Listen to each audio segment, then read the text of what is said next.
Hi friends, today நம்ம என்ன topic பார்க்க போகிறோம் அப்படிங்கிறது ஆல்ரெடி உங்களுக்கு தெரிஞ்சிருக்கும். ஸோ வாங்க நம்ம டைரெக்டாக டாபிக்குள்ளே போயிடலாம். அதாவது முருகப்பெருமான் போரில் பயன்படுத்திய அனைத்து விதமான ஆயுதங்களுடைய ஆன்மீக விளக்கம், புராண விளக்கம் நம்ம இன்னைக்கு பார்க்க போகிறோம். முருகர் அப்படின்னாலே நமக்கு எல்லாத்துக்கும் தெரிகிறது வேல். ஸோ அந்த வேலை அவர் போரில் முதன்மையாக பயன்படுத்திய ஆயுதம் அப்படின்னு சொல்கிறாங்க. ஸோ அதை யாருக்கு கொடுத்தாங்கன்னு தெரியும். ஸோ அவர்களுடைய தாயான பார்வதி தேவி முருகப்பெருமானுக்கு கொடுத்துருப்பாங்க. இது ஸ்கந்த புராணத்தில் எல்லாத்துக்கும் தெரிஞ்சது தான். அந்த வேலோட உண்மையான விளக்கம் என்ன அப்படின்னா விஸ்டம். ஸோ வேல் அப்படின்னாலே பார்த்திங்கன்னா ஞானம், நம்மளுடைய அவித்யை மற்றும் அறியாமை. அது யார் அப்படின்னா சூரபத்மன். அப்போ அந்த வேல் பாயும்போது அந்த அறியாமை என்ன ஆகும், நாசமாகும் அப்படிங்கிறத அந்த போரில் அவர் வேல் பயன்படுத்துவதற்கான விளக்கம். ஸோ வெளிப்புற போர் இல்லை, உள்ளார நடக்கக்கூடிய நம்மளுடைய அகஞான போரை அழிக்கிறது தான் முருகப்பெருமானுடைய வேல் அப்படின்னு சொல்கிறாங்க. அடுத்ததாக வஜ்ராயுதம். ஸோ வஜ்ராயுதம் அப்படின்னா அது யார் கொடுத்தாங்க, இந்திரன். இதுவும் நமக்கு தெரியும். ஸோ வஜ்ராயுதம் எதுக்கு போரில் பயன்படுத்தினார் அப்படின்னா அதற்கான விளக்கம், வஜ்ராயுதம் அப்படின்னாலே மன உறுதி, தைரியம், அசைக்க முடியாத சத்தியம். அதாவது பக்தனினுடைய பயத்தை உடைக்கக்கூடிய ஆயுதம் என்ன அப்படின்னு கேட்டிங்கன்னா அது வஜ்ராயுதம். அடுத்தது சக்தி. அதாவது சக்தினா அதோட மீனிங் ஆதிபராசக்தியினுடைய சக்தின்னு சொல்லலாம், இல்லைன்னா ஆண் பெண் சக்திகளுடைய ஒருமை அப்படின்னு சொல்லலாம். அதாவது உயிரினுடைய மூல சக்தி அப்படின்னு சொல்கிறாங்க. ஸோ சக்தியை அவர் போரில் பயன்படுத்தியிருக்காரு. அடுத்தது அம்பு மற்றும் வில். ஸோ அம்பு வில்லு ஏன் பயன்படுத்தினார் அப்படின்னா அம்பு அப்படின்னா நம்மளுடைய நோக்கம், வில் அப்படின்னா அது கட்டுப்படுத்தப்பட்ட மனம், அதை குறிக்கிறது. ஸோ நம்மளுடைய மனசை ஒரே இலக்கில் செலுத்தணும். ஸோ நோக்கம் ஒன்றா இருக்கணும், அதில் மனம் கட்டுப்பட்ட தன்மையோடு இருக்கணும். இதை உணர்த்துறதுக்காக தான் அம்பையும் வில்லையும் பயன்படுத்தினார். அடுத்தது ஸ்வாட், வாள் பயன்படுத்தியிருக்காரு. வாள் எதுக்கு பயன்படுத்தினாங்க அப்படின்னா நியாய அநியாய வேறுபாடை நமக்கு எடுத்து காட்டுறதுக்காகவும், தர்மத்தை இந்த அதர்மம் எதிர்த்து நிற்கும் போது அதை வெட்டுறது. ஸோ தர்மத்தினுடைய வெட்டு காட்டுறதுக்காகவும் வாள் பயன்படுத்தியிருக்காரு.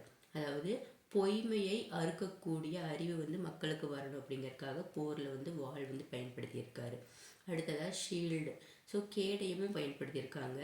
கேடயம் அப்படின்னா பொறுமை, சாந்தம், மன பாதுகாப்பு.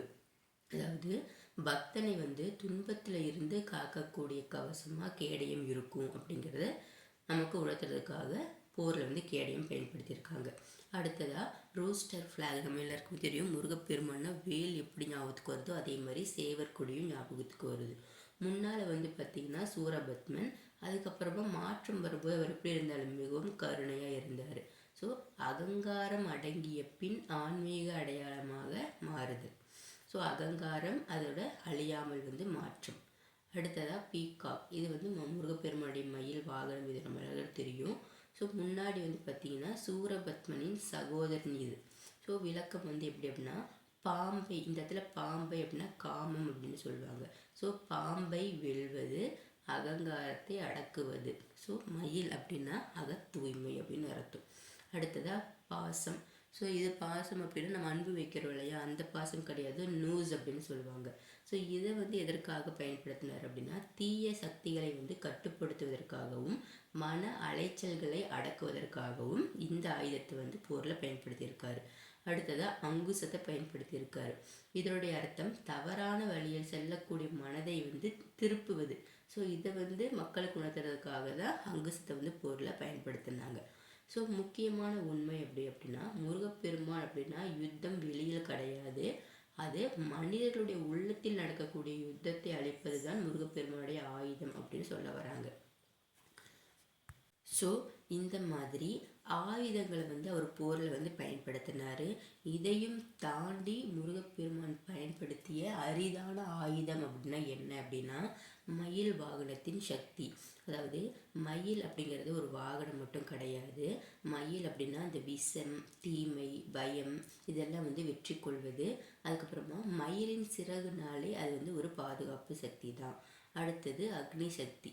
முருகனுடைய கண்கள்லேருந்து வெளிப்படக்கூடிய தீ சக்தி என்ன பண்ணும் அப்படின்னா தீய எண்ணங்களையும் கர்மங்களையும் சுட்டெரித்துவிடும். அந்த மாதிரி ஒரு சக்தி வந்து முருகப்பெருமான் கண்ணிலிருந்து வெளிப்படும். அடுத்தது மந்திர சக்தி.